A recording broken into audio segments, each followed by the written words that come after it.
You found the Backup Wrap-Up, your go-to podcast for all things backup, recovery, and cyber recovery.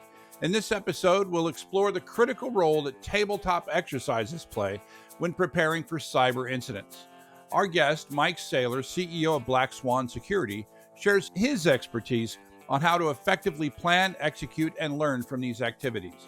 We discuss the key components of a successful tabletop exercise, common pitfalls, and why regular practice is essential for building organizational resilience. He also has a few great stories from exercises that he's conducted. I think you'll find this episode quite useful and enjoyable. By the way, if you don't know who I am, I'm W. Curtis Preston, aka Mr. Backup. And I've been passionate about backup and recovery for over 30 years, ever since I had to tell my boss that we had no backups of the production database that we just lost. I don't want that to happen to you, and that's why I do this. On this podcast, we turn unappreciated backup admins into cyber recovery heroes. This is the Backup Wrap-Up.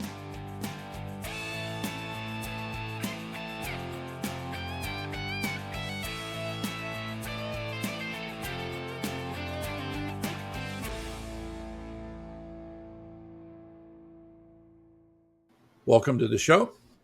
If I could ask you to take just a quick second and press subscribe or follow so that you'll always get this content, that would be great. And leave us a comment. What?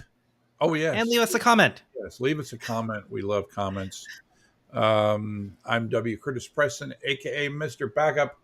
And I have with me my vicarious movie watcher, Prasanna Malaiyandi. How's it going, Prasanna? I'm good, Curtis. I would say I am a vicarious movie watcher, but sometimes I do watch movies, but they're just like the Bollywood and Hollywood movies, not the Hollywood movies. Would you agree that you watch fewer movies than me? I think that's a statement for the entire world. That would be factually correct. What, just because I watched 3 movies yesterday? Two at the theaters and 1 at home. Yeah, that's totally fine. That's normal. Yeah. And because I watched Deadpool twice this weekend. See, I have never met someone who falls asleep at movies so much. Okay, we're not talking about that. We're not talking about that. The fact that I had to go back to see Deadpool twice for 2 reasons. One, that I really enjoyed it the first time, and second, to figure out what I missed when I dozed off in the middle. Dozed off, and you didn't even realize you dozed off either. I didn't even realize I dozed off till I was watching it the second time and going, I don't remember this part. It makes a lot more sense now. Well, we should probably get to our actual topic here. We once again have the CEO of Black Swan Security, Mike Saylor. How's it going, Mike? It's going well, guys. How are y'all? Mike, I wanted to talk, we're in our continuing series here on basically preparing for, defeating ransomware, being able to respond to it effectively. And one of the topics that comes up a lot, it came up in our last recording, is this idea of a tabletop exercise. And we talk a lot about that a lot. And I know that back when at my previous employer, when we started showing people what an actual tabletop exercise looks like, they got really excited because I don't think that a lot of people do this. When your company's brought in, I'm assuming that these. Well, let me ask you this: what percentage of the time are you brought in because there's already been a cybersecurity event? It's more often than people call us to do a tabletop. Say that again? We respond to incidents for clients on their worst day more often than helping them prepare through tabletop exercises for their worst day. Right. So you're called for the worst day. You wish you were called for the practice day. Yeah. And I wonder, just Prasanna, what do you think? Like what percentage of companies actually do a tabletop exercise like this? So I'm hoping, and I'm going to be optimistic and say that probably at least 70% of companies do a tabletop exercise in some part of their organization. And it may not be a formal tabletop exercise doing Uh, everything end to end, but they do some form of what could be considered a tabletop exercise. but okay, so I should have specified a Yeah. tabletop exercise for the purposes of cybersecurity. What do you think? Yeah. Yeah. I would probably say 30%. Yeah, I think you're being generous. But our listeners are Be better than optimistic. the average. Our listeners are above average, and this is why they're listening to the show. So let's just start from the beginning, Mike. If somebody wanted to, they've heard that they should be doing tabletop exercises for the purposes of being able to successfully respond to a cybersecurity event, a ransomware event. What's the Ki- first ki- thing that they should be But doing wait, if they wanted to? What? before you get there, can Yeah. someone define what a tabletop exercise is? Yeah, okay. That sounds good. So basically it's a practice run, right? It's a practice run where you sit out there and you well, we're going to define all the things that go into it, but basically you're sitting around a table talking about this fake event that may happen to you at some point, and you basically talk through. It's like you know what? To go back to movies, it's like a table read, right? No You're one knows what a table read is other oh, than shut you, up. Curtis. Oh, come on. Okay, all right. A table read is where they get the script for the first time, and they all sit around a table and they just go through and read all the lines. They don't act out anything. They don't actually do the thing. So it's like a table read, but for yeah, I watch too much movies. Um, so how's that for a definition, Mike? It's pretty good, and I think a good comparison would be, more of a simulation, like a crisis or disaster simulation, where you got actors out in the field and they've got the fake, trauma blood and makeup on, and people are actually like physically interacting, going out and getting victims and bringing them back, triaging, wrapping them up, assessing them, and that kind of thing. That's more of a true simulation Right. versus a tabletop, to your comparison to a script review. It's you're reading from a manual, from a script, in the same room, kind of stationary, and you Right. have to apply some level of imagination, uh, as you go through the script. Right. But yeah, it's tabletop because you're all at the same table, or Yeah. virtually at the same Hence the table. name. Hence the name. So good. By the way, good job, Persona. I always, That's why you keep me around. I always forget to define stuff. So all right. So what? So back to my question before I was so rudely interrupted. Um, what? So if we're thinking about doing this, what's the first thing that we should be doing? Well, in addition to understanding the difference between a tabletop and a simulation, understanding the kind of categorically what are the different parts of a tabletop, and there's really kind of five. There's the preparation, the planning, the execution, the review, and then the remediation. And so the preparation part, you want to make sure that you've kind of got your ducks in a row before you go to the pond. And so just jumping into a tabletop, let's do one tomorrow. You want to make it's not going to be as valuable as if you've done the analysis of, are we ready for a tabletop? And when you talk about cyber tabletop exercises are related to cyber incidents like ransomware or denial of service attacks or the theft of intellectual property or employee misconduct type of thing.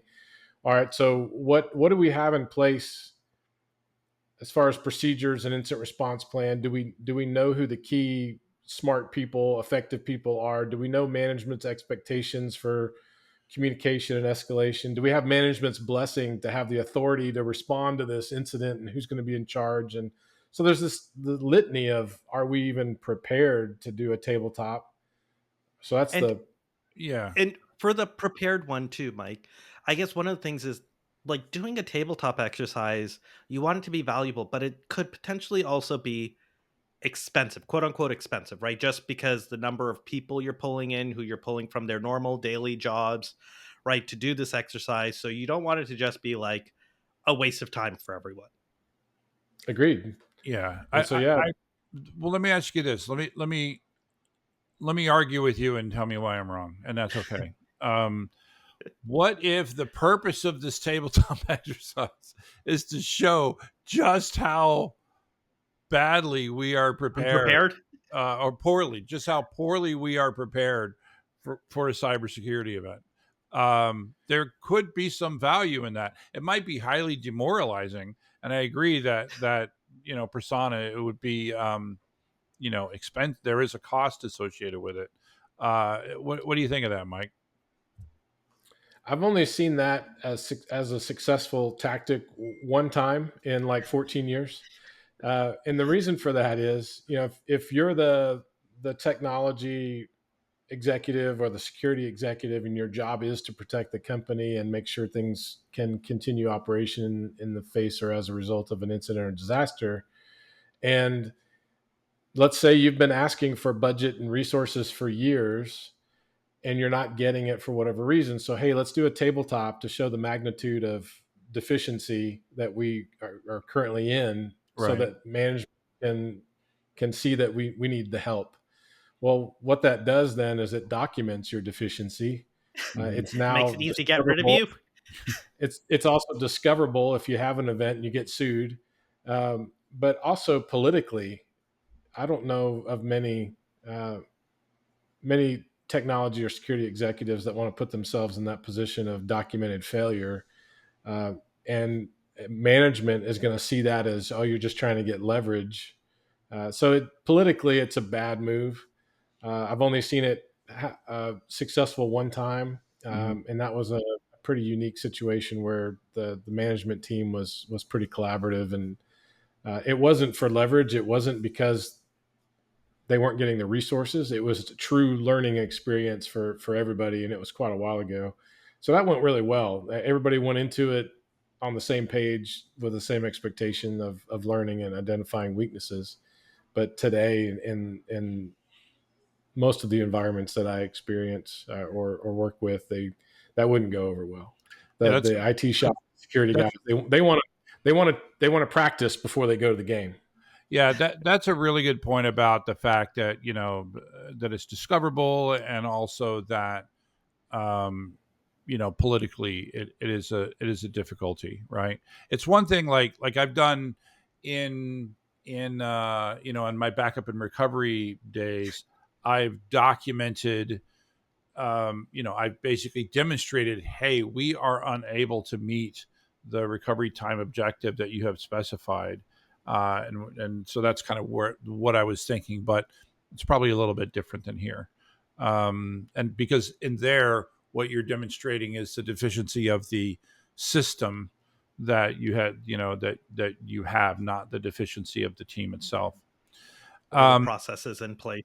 yeah. So it's okay. So you're saying the first thing we do is so it sounds like we need an incident response plan before we do a tabletop exercise. But you probably also need to figure out like what you're planning, like what scenario you're planning to run, right? So then you can make sure that you have those other steps, right? Correct. And there's hundreds of scenarios. So one of the part of that analysis, which scenarios do we want to base our do we want to include it on an instant response plan and then eventually train on in our tabletop? You need to do an analysis of your business. What's the most likely threats, and it could be any threat, but then what impact would that have? So you want the most likely or the likely but most impactful threats to then flesh out your playbook to then train on in your tabletop. Is there a list of common scenarios somewhere? I know it's going to be unique for every company, but sometimes you like it's one of those things where maybe you're not even thinking about some of these scenarios. So How does Sure. someone approach that? Is that pulling in people like you who are experts at this and can help them figure out what are So some of those scenarios? there's a lot of different exercises and activities that can happen that lend itself to good input to that exercise. And one of those is a business impact analysis. Go find out all the critical stuff in your business that helps your business run and make money. From that, then you often get those mean time to recovery type metrics, like how long can this process be offline before we start losing a lot of money, type of things. So that's great input. Well, then if you've got this list of critical things that if are unavailable impact your financials or your operations or your reputation or whatever it is, then from that you can then start to think, well, what threats would impact that process, and what are all the common themes, like internet access or email access or our phone system or this critical, our ERP or financial system, or and then just keep working backwards, and then truly just most likely, statistically most likely threats that are out there. Ransomware is huge in any environment where you've got end users that interact directly with your production environment. But ransomware has a couple of different flavors, and one is delivered via phishing emails and downloads, and the other one is delivered through unauthorized access as a result of vulnerabilities or some other weakness in your environment. So again, what's the most likely scenario there? Is it hacking into our network, or are users clicking on something they shouldn't? And what controls do we have in place, and what would the impact be? And so I'm kind of going down that rabbit hole now, but sitting back and thinking, for example, if we are a company that develops new stuff, so our intellectual property is very important to us. The threat would be insider threat, stealing our intellectual property when they go to a competitor, or nation state hacking us to get our intellectual property, or we're transferring data, whether it's backup tapes or to a cloud or to we design the stuff, but we ship it off to a place to manufacture it, and the process for doing that. So that could all be related to intellectual property theft. Well, what's the impact? Well, I'm sure there's financial impact, there's market share impact, there's legal impact, reputation, and so is that more important than ransomware shutting down our environment for 2 weeks or a month? Yeah, that's a really good point. You earlier you talked about what's highly likely and what's impactful, and that you need to do a balance. And of course, there's nothing wrong with doing multiple tabletop exercises, right? Do the less likely but more impactful, the more likely but less impactful. What might be And you more can do more than one. A tabletop exercise, it sounds like this all day, all week thing. right? Most tabletop exercises last maybe an hour or two. And so if you've got the ability to allocate resources to an entire day, you might be able to get 2 or 3 Right. accomplished. So we figured out the how prepared we are and whether or not we're prepared to do this. We have decided the scenario or scenarios that we're going to do. What's next? So now we need to determine the format. Is it just the core team? So the incident response lead, the subject matter experts, the stakeholders involved that would provide input and decision making, that kind of thing. And then there's the third parties, like external legal counsel and your insurance company and law enforcement. And then there's the observers, other people in management or your board, or other employees that maybe would be good to observe the intricacies of incident response and what's involved. There's a feedback on that's usually pretty good. Like, I had no idea it was that complicated. And so that there might be value there, but most organizations that are doing their first tabletop want to kind of keep it tight in case they mess up. They don't want everybody to know where their deficiencies are. But that next stage after you've determined the scenario is to identify or define who's going to participate.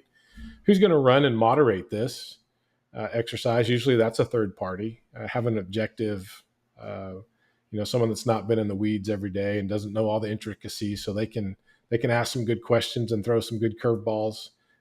Just when your team knows what all the plays are, the moderator can throw a monkey wrench in there and see how the team reacts. And then you want to make sure you have.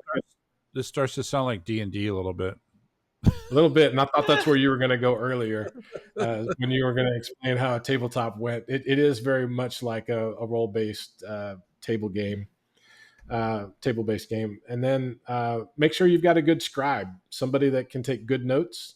And one of the things that you want to make sure you highlight are what we call the aha moments. Like, oh, yes, you can tell when there's an aha moment. And those aha moments can be good, like, hey, that's a great idea, or I'm glad we did it that way. And they could also be I didn't think of that. And so we need to capture the good and the bad and the curious. So you've got to put that kind of planning into game day. So then make sure you allocate enough time. Deciding who's going to be there and who's going to do what role. Right. And then some ground rules. So I always start with some ground rules, and I make sure everybody that's participating agrees with those. And one of those ground rules needs to be that this tabletop is a safe place. We're here to talk and collaborate and go through this exercise for the benefit of the company. There's no stupid questions. No one's going to be fired because you didn't know, or you challenge a decision or a comment. It's meant to be productive and constructive. No blame, finger pointing. Yeah. So then you actually start to execute. So you've found the people, the scenario, you've set the rules. Now I'm guessing you just sort of play the game. Right. And so you start the tabletop with and sometimes it's good to provide some statistics or maybe some background information to support the magnitude or the gravity of the exercise. So maybe recent statistics on cyber or whatever that particular threat is. If you're going to invite law enforcement, a lot of times they'll bring those numbers and do a short presentation, which has always been good and interesting. You lay out the ground rules. You describe at a high level what the scenario is going to be. And then you start with step number one. So-and-so observed this, or this event happened, and it was reported to whoever, who then reviewed it, categorized it, classified it as an incident of whatever priority, and kicks off the incident response. And then you hand it over to whoever that person is and say, so what do you do next? Well, I call Jim, and this is what I do. And then you go to Jim. All right, Jim, you got the call. What do you do next? And you it's truly role playing, turn by turn. You just go down the list, right, of their playbook, if you will. And there is a little bit of discussion. All right, so why did you do that, Jim? Or what do you think about that? Or how do you think that could have gone differently? And so there's a little bit of interaction in process, but for the most part, right. Yeah, everybody's going to talk about what their role and responsibility and activities are, and we're going to capture all that. And if it's lined up with the playbook that we came to the game with, great. But in many cases, I would say at least half, we've got some action items that come out of this to make things better. One of the things that I've seen from common cyber events has been that it doesn't start, the cyber event doesn't start with, you get this big message on your screen, you've been attacked, right? It starts with, the West Wing air conditioner unit is not working the way it's supposed to, right? It's like you have this random thing. It's like, oh, that's odd. Why is that happening? Why it's happening is that you have an underlying security event, right? That's happening. I wonder when you do a tabletop, is that the kind of thing you give them, or do you give them a little bit more blatant? You know what's happened. So one of the good things about a moderator that's been through a lot is that, to your point, this weird thing happened, and we want to triage this. We want to stop the bleeding, stop the incident. But at the same time, there's got to be some people tasked with determining root cause. Where's patient zero? What were the things, the symptomatic things or the observable things that could have been escalated prior to this bad thing really happening? And so to that point, and I think your analogy is a good one, is that we're not just addressing truly technology based events and metrics and observable things. We also want to go back to the people, the eyes and the ears, see something, say something. So do we have a good security awareness program? Did Bob or Sally see that air conditioning thing misbehaving some time ago, weeks, days, months?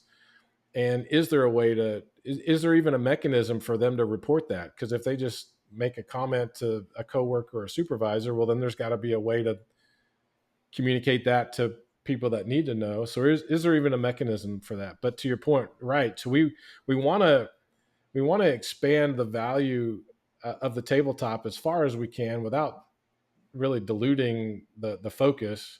But those observable, teachable, expandable moments are definitely brought up. And so that's I'm glad you brought that up, because absolutely, it's the moderator's job to know how far outside the true storyline we can go, how far off the path can we go and still add value to the exercise. And so it looks like the moderator has a critical role to play in the actual execution of the tabletop exercise. How, and I know you mentioned sometimes a lot of this comes with experience. How do you even find the right moderator? Right? Because like you mentioned, you probably don't want someone who's internal, who knows the details of the systems and the inner workings. You want someone who's experienced in cyber incidences or whatever else you're focused on. But how do you, as a company, like I'm going out and seeking out a moderator, how do I know, like, what are the questions I would ask to be able to determine, is that a good moderator for my tabletop exercise or not? Usually there's profiles for tabletop moderators. They're also call them breach coaches. And they run from the kind of the gamut from true cyber focused, former CISOs and people that have been in the trenches that actually had to wear those shoes. And then some other breach coaches are on more of the advisory or even legal side. Like one of my favorite breach coach collaborators is an attorney, and he's been a cyber attorney his whole career. He's never spent a day in IT, but he's been involved in hundreds of breaches. So he's seen the battleground and he's been through the game, and he's seen what's worked and what's not. And then based on all that experience, also giving some good advice on how to make them more resilient to future incidents. So my advice would be, and you can search, usually it's called, tabletop exercises, the service providers out there usually list it like that. And then for those that are providing the service from that company, you've got a profile, usually like a resume that you can review. And it seems like the actual experience with actual events would be a really big, because like you said, they can draw on all of these different things that have happened to them, both in terms of how the event got started and things that happened throughout the event, right? It's like, okay, well, now you just lost power or whatever types of things that happen throughout a cyber event. You've got to have a lot of experience to be able to draw on those kinds of things. And I'll make an example that you can probably truly relate to, because that backup tape drive works the same every day, and it works good. And the hiccups. I guarantee you that does not work the same on the day you have an incident. You've got to restore something. That's a Murphy's law. Yeah. And so you've got to have someone moderating your tabletop that's familiar with how Murphy's law works. Yeah, I often say that the success rate of backups is inversely proportional to the degree to which you need that data. Right? Absolutely. Yeah. All right. So we've done our event, right? And we, you had a good scribe, captured those aha moments. Now what? And no one cried. Maybe somebody cried. I've had that happen. I'm sure. This is so hard. Yeah. I could just see that. Well, one of the things too, and before we get off of the execution part, Okay. I want to stress the importance of accountability. So even though it's a safe place, what we don't want to happen is walking through a scenario and somebody go, well, let's just assume we do have that and let's move on. Let's just assume we need to move, we need to work through this because we need to know how it's going to flesh out. So I want to stress that when you're playing this game, don't just assume, right? Because, and I've got a case study where we assumed, or I say we, it was the response leader. Let's assume we have that and let's move on. And kind of not directly, but I tried to passively come back to it multiple times during the tabletop, and each time it was met with, let's assume we have that and move on. Well, not 6 weeks after the exercise, they actually got hit with that particular incident in real life, and that assumption really came back to bite him because they assumed this in the tabletop. It was not captured as a remediation item, and that was one of the downfalls of their and it didn't incident. exist. That assumption was false. Right. That reminds me. Yeah, I like that, and I can see that. I can see wanting to do that. It's like, okay, we don't have that person here. Let's just assume that we have the thing, right? Nope, he's not here. What do we do if he's not here? Right. He's on vacation. Yeah. He gets hit by a bus. Yep. Yeah. Well, and I've done that too. All right, you're the incident response team leader. Let's go through this. And halfway into the incident response, I go, all right, you fell sick because that pizza you ate for lunch took you out. And so who's the assistant coach? And we actually ran into a problem there because 3 people thought they were the assistant coach. And so there was a conflict of, right, who's going to take charge. But then, so after we finish the execution and we've got documentation and good notes, we want to review, we want to debrief. We want to make sure that what we heard, what we collected, what we documented was concise and accurate. And then naturally, as maybe I'm saying something, I'm responding to something, or I'm walking through my activity or my playbook, and my part's done. I hand it off to you, and now I'm listening to your response.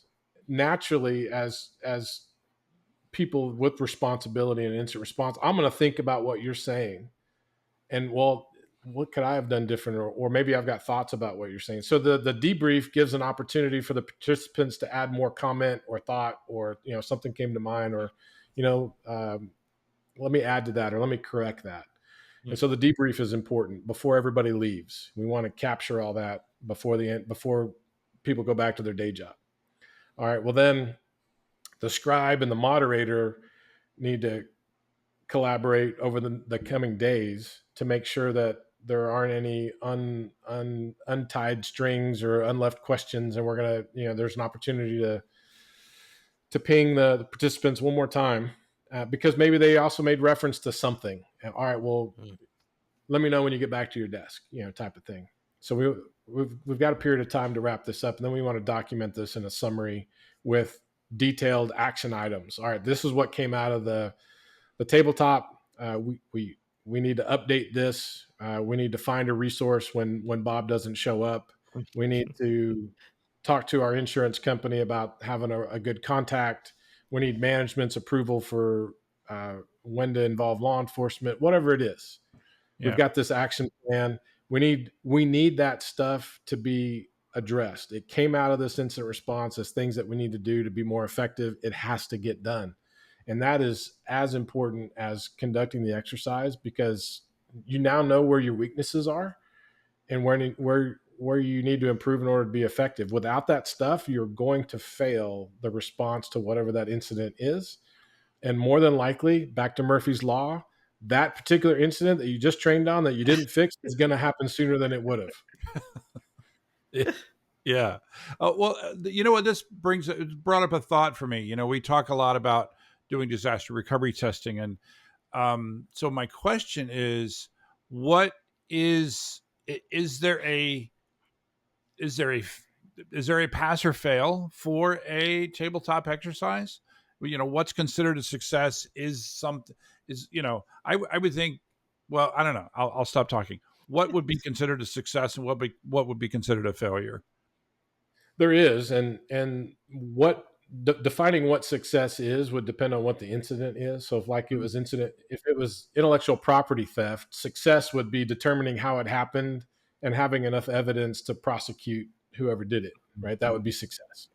Ransomware success would be 100% or majority, recoverability without having to pay a ransom, while also figuring out how the ransom infection happened. That would be ideal success. But there's levels of success as well. Simply getting the company back up and running with minimal financial impact would be considered success. And so defining success is one of those criteria that you definitely want to lay out at the beginning of an incident. Based on what's going on, here's what we're going to focus on. This is what our target is. And that's collaboration with management. That's not just IT, setting the bar and shooting for that objective. It needs to be collaborative. And then absolutely there's failures. Failure is not being prepared, not understanding the business, not having identified the right resources that you need to be effective in response, not getting along. I've seen that several times in an incident response tabletop. People just, I'm not working with you anymore. I quit. I haven't had it and I quit, but there's definitely people that have had some contentious or some animosity, and you put them in a room and you're pointing fingers. All right, you're next, and they're like, yeah, I'm not playing anymore. And I've seen that. Wow. Yeah, that would be. But that brings to light a risk that needs to be addressed. Maybe that person shouldn't have that responsibility. And I think at least doing this exercise, right? So you've gone through this entire process, you figured out the remediation steps or the gaps that you have today. I think that's such a huge step forward for a company, because now you can figure out, okay, how do I address those? What are the skill sets I need to bring in? What are things I need to modify my processes in order to make sure that I am able to recover from some of these incidents? And it's really huge too in very well established environments that have never been tested. They're so complacent with how everything's always worked. Everything's fine. Everything's worked well forever. I've been here for 20 years. Well, that's great. It's worked well from your perspective without any outside influence. Let's add some of that. Let's add some new perspective and outside influence and see how things go. Yeah, I talking about the way people interact, it would seem, and while it is a safe space, you're observing, and you get to see how different people do under pressure. I'm thinking back to, I used to work for this company that used to ask really bizarre interview questions, not as bizarre as the like how to put an elephant in a refrigerator. I don't know if you're familiar with that series of questions. They were more like you're writing a shell script, and instead of pound bang ben sh at the top, you put pound bang ben echo. What would happen, right?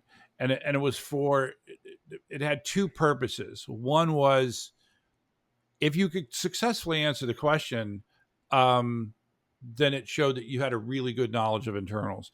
But if you couldn't answer the question, it was just as important to see how you responded to that, right? And if basically, and we had interviewers just walk out. Like, this is a stupid question. No one would do that. No one would put Ben Echo at the top of the shell script. This is stupid. And they would just literally walk out. Okay, you failed the interview, right? And so I would think that you talked about dynamics. You talked about people getting animosity each other. And I'm sure that at some point there, even though we're not supposed to, I'm sure there's been some yelling in a few tabletop exercises. Would that be a fair assumption? There has, and well, not yelling, but definitely raising the voice. Yeah, yeah, yeah, and so I think the only truly failed tabletop exercise, in my opinion, would be one that you just never do, right? And I think that's what multiple people. I think that's what a majority of people are doing or not doing, is that they're just not doing these for fear of those things, for fear of being exposed, for fear of whatever. But the only thing I can say to them is, well, it have you seen Glengarry Glen Ross, the movie? No. Okay. If you watch nothing else, just watch the opening scene with Alec Baldwin, and there's a lot. He's yelling and screaming at these salesmen, and he said, one of the lines he says is, you can't handle what I'm saying to you right now. If you can't handle this, how are you going to handle the abuse that you get when you go out on a sales call? Like, if you can't handle a tabletop, imagine an actual cybersecurity event where you didn't do a tabletop and you're not prepared at all. Which Right. I think is the You're right. majority of situations, right? I'd agree. But I think there's a misconception there in that tabletop is this point in time thing that they're afraid of because they're afraid that they're going to fail. But really, the intent of doing a tabletop requires that you do some planning ahead of game day so that you're better prepared to play the game. And that preparation is where someone like me would really walk you through what you need to be successful in a tabletop and make sure that that's in place before we go play the game. Yeah, and I think if you define the success of the tabletop, is a successful tabletop helps uncover weaknesses Issues. that we can then go address, right? That would be a successful tabletop. Yeah, it would. And it's expected. Every tabletop I've ever done has had opportunity for improvement. Yeah, it's just like when Prasanna, you know that I say this a lot, that when we used to do disaster recovery exercises, we define success as, because we would do a DR test where I was the one in charge of backups, but I was not the one running the DR test. And a success was they made it from A to Z using nothing but my documentation and never having to ask me a question. Never once did we succeed by that standard, right? Everyone has deficiencies in every part of IT in the job of doing this. And I like, by the way, you said it's a lot of people see it as a point in time. Another thing is that you don't just do one tabletop and then move on. You do regular tabletops. What do you think is a good frequency for people to do that? As often as possible. At a minimum, once a year, you pick, because once a year is really as often as collectively the business reassesses itself. That's where we update our strategy, both on the business side and the technology side. That's where we look at if we've got audit work or risk assessments, we look at all those things. So once a year is common. Twice a year would be great. Quarterly would be amazing. And if you're doing them quarterly, you're really cutting this down to, a well-oiled machine. Doing them once a year, that's probably 2 hours on game day plus maybe an hour or two of planning ahead of, and then all the logistics of people schedule and everything. But if you do them quarterly, you can usually it's a smaller group. You can really focus tactically on whatever the scenario is, and just record it in a team session, and you don't even have to have a scribe. And it becomes this scheduled event that you just, it's like going to practice. Yeah, you build up the muscle memory. Did you just say muscle memory? I did say muscle memory. At the same time? Look at that. I love it. That's a great way. The other thing to consider with tabletops is it's actually a benefit in a couple of ways. And especially if you expand the participation to include your insurance company and law enforcement and some others, you're improving the perceived effectiveness of your organization to people that want to help you. And you learn something too. Like, a lot of organizations think, I'm not going to call my insurance company until I think I'm going to have a claim, or I can't recover, so I'm going to have to pay the ransom. So I got to call my insurance company.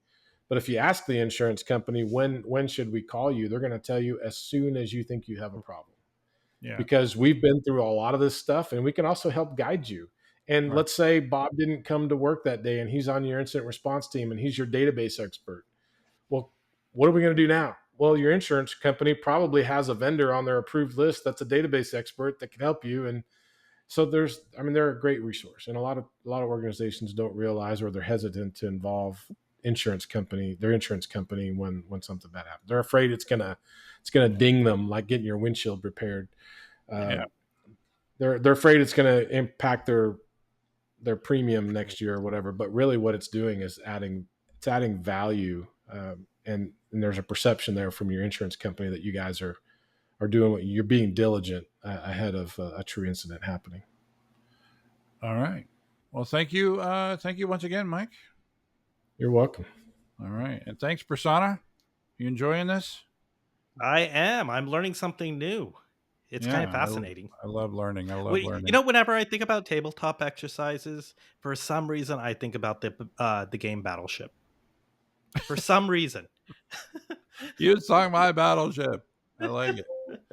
All right. Well, thanks again to our listeners. We love you. You're why we do this. And that is a wrap.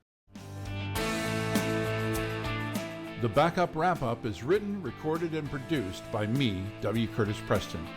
If you need backup or DR consulting, content generation, or expert witness work, check out backupcentral.com.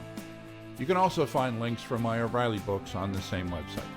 Remember, this is an independent podcast, and any opinions that you hear are those of the speaker and not necessarily an employer. Thanks for listening.